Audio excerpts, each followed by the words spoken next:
আসসালামু আলাইকুম ভিউয়ার্স, কেমন আছেন সবাই? আশা করছি সবাই ভালো আছেন। আমি আলহামদুলিল্লাহ ভালো আছি। তো নতুন আরেকটি ব্লগ নিয়ে চলে আসলাম আপনাদের মাঝে। তো সকাল থেকে ওয়েদারটা মোটামুটি ভালোই ছিল। তো হঠাৎ করেই দুপুর দিক থেকে আর কি বৃষ্টি শুরু হয়েছে।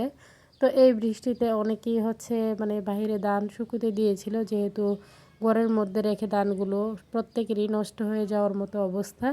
তো সেগুলো এখন ভিজে একাকার। যাই হোক, আশেপাশের অনেকেরই এরকম একটা অবস্থা। তো সবাই সেই দোয়াই করবো যাতে করে বৃষ্টিটা আর না হোক। তো মানুষের এই যে ফসলগুলো নষ্ট হয়ে যাচ্ছে, এগুলো দেখে খুবই খারাপ লাগছে। তো আল্লাহ যেন আর বৃষ্টিটা এখন কিছুদিনের জন্য না দেয়, সেই প্রার্থনাই করব সবাই। তো এদিকে আমার মেয়ে তার নানুমণির কাছে আর কি ফ্রেঞ্চ ফ্রাই খাওয়ার বায়না ধরেছে। তো মা এদিকে চলে এসেছে তার নাতিনের আবদার রাখার জন্য। তো বাচ্চারা এরকমই, মানে নানুর কাছে যা বলবে জানে যে সেটা সাথে সাথে হয়ে যাবে। আর এমনি তো নাতিনরা যখন হয়ে যায় তখন মানে মেয়েদের থেকে মায়াগুলো চলে যায় নাতিনের প্রতি। তো এদিকে ফ্রেঞ্চ ফ্রাই ভাজা একদমই কমপ্লিট। তো এখন মেয়ে চলে এসেছে সেটা খেতে। আর এগুলো এতটাই গরম ছিল তাই সে ধরে ধরে আবার রেখে দিচ্ছিল। যাই হোক, সস দিয়ে সে খেতে ভীষণ পছন্দ করে, তো সেজন্যই আর কি তাকে এরকমভাবে দেওয়া। তো এখানে আমি বসছি ভয়েস দিতে, আর বাহির থেকে দেখেন কতগুলো গাড়ির নয়েজ চলেই আসছে। তো যাই হোক, কিছুই করার নেই। তো এরপর মনে হলো যে একটু কাঁচা আম খাই। আর এই বৃষ্টির কারণে আমগুলোর আচারও তেমন দেওয়া যাচ্ছে না, তো ঘরে থেকে আর কি নষ্ট হয়ে যাচ্ছে। তো সেজন্য একটু লবণ মরিচ মাখিয়ে বসলাম আম মাখা খেতে। তো ভিডিও দেখতে দেখতে যারা এই পর্যায়ে চলে এসেছেন, শুরুতে লাইক দিতে ভুলে গিয়েছেন, তারা অবশ্যই একটি লাইক দিয়ে ভিডিওটি কন্টিনিউ করবেন। আপনাদের একটি লাইক আমার ভিডিওটি অনেকজনের মাঝে পৌঁছে দিতে সাহায্য করবে। তো এদিকে ছেলের অসুস্থতার কথা শুনে তার বাবা কিন্তু হঠাৎ করেই, কাউকে না জানিয়ে আর কি হঠাৎ করেই চলে এসেছে। তো এখানে মা সন্ধ্যার নাস্তায় নুডলস রান্না করে দিয়েছে, সেটাই আমরা সবাই মিলে মজা করে খাচ্ছিলাম। তো এখানে আমরা সবাই গল্প করছিলাম। তো মেয়ে তো তার বাবাকে দেখে খুবই সারপ্রাইজ হয়ে গিয়েছে। তো সে জানতো না যে তার বাবা আসবে। তো হঠাৎ করে আমাকে ফোনে বলল যে সে চলে আসছে। তো সেজন্যই আর কি আমরাও সারপ্রাইজ হয়ে গেলাম।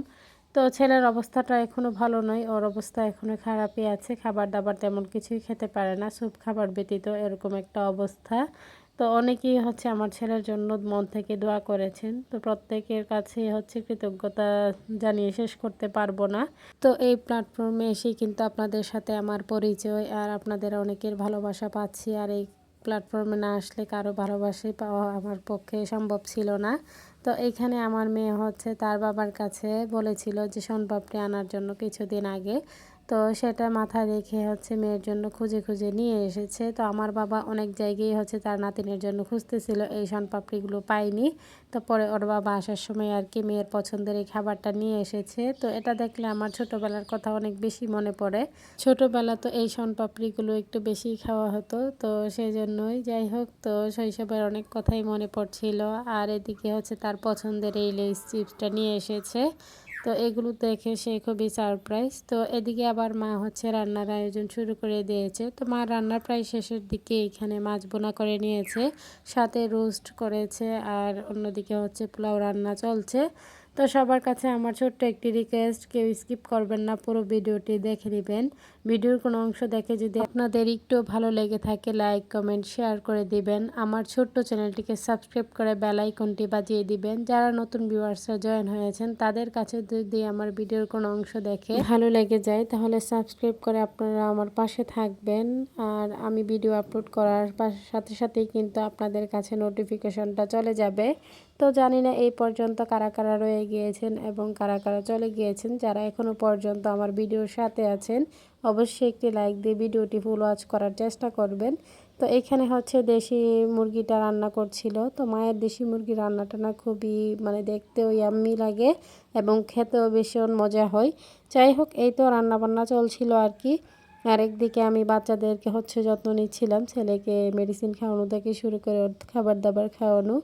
তো সব কিছু শেষ করে এরপর এখানে খাবারগুলো মা সার্ভ করে নিয়েছে। তো এখন আপনাদের ভাইয়াকে ডেকে নিব। তো এরপর আমরা খেতে বসবো আর কি। তো এখানে ছিল ডিম বোনা, মাছ বোনা। তো দুই ধরনের মাছ ছিল, পাবদা মাছ তাছাড়া রুই মাছ।